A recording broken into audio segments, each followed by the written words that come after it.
It was visiting day in Camp Chedva, and 12-year-old Yocheved Brookstein's parents and grandparents came up to spend the day with her. Every summer, my grandparents would come with my parents to visit us, and I looked forward to it the entire time I was in camp. I was in my bunkhouse with my mother and my grandmother and my sister, and my grandfather and father were walking through the path of camp. And as they were walking through the camp, they saw another older man walking by them.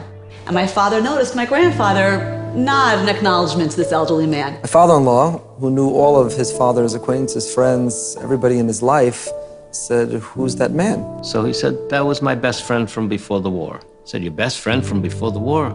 Introduce me, I'd like to meet him."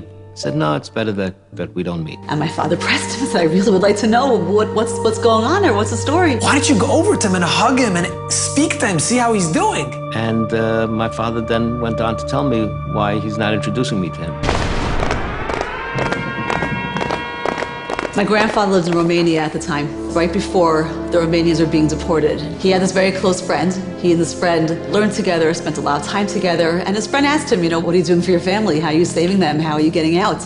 And my grandfather, who had foresight, had secured visas for himself and his wife and his child and his in-laws. And he told his friend, "I actually have visas, we're getting out," and I put them in our hiding spot. The next day, I went to look for those visas, and Robbie, they were gone. And so was my friend with his entire family. He knew he hadn't told anybody else, and only the two of them knew about this particular area. He was deported to Auschwitz with his family. They were all killed. He survived. And he heard subsequently that this man had made it to the other side of Romania and had survived the war really with his family and made his way to America. Robbie was shocked. He said, "Dad, because of him, your wife, your child, and your in-laws were killed in Auschwitz. Before I asked you, why don't you hug him? Now I'm asking you, how can you even look at him?" I said, "Robbie, let it go." I said, "What do you mean let it go? What do you mean let it go? I can't believe what..." He says, "Listen to me," he said. "It was a different time, it was a different place. People were under tremendous pressures. Everybody was looking out to do what they can to survive. It's over. There's nothing I can do about it. We have to go on."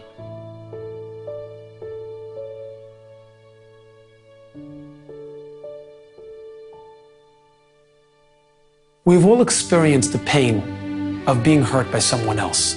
The first step in resolving conflict and letting go of resentment is learning to be curious about the other person's experience. Asking questions like, what triggered them to act insensitively, and are they going through something difficult in their life that I don't know about? My father understood what had propelled this man to do what he did. Did he forgive him? He had killed his family, and this man's family had survived. It's hard to forgive somebody for something like that. But he understood what he had done, and he was able to go forward. You let go of the past, you live life moving forward. There's no point to holding on to hurt or to anger. The only one you hurt in that process is yourself, not anyone else. This Tisha B'Av, let's commit to repairing the broken relationships in our lives so that we can bring Mashiach one step closer.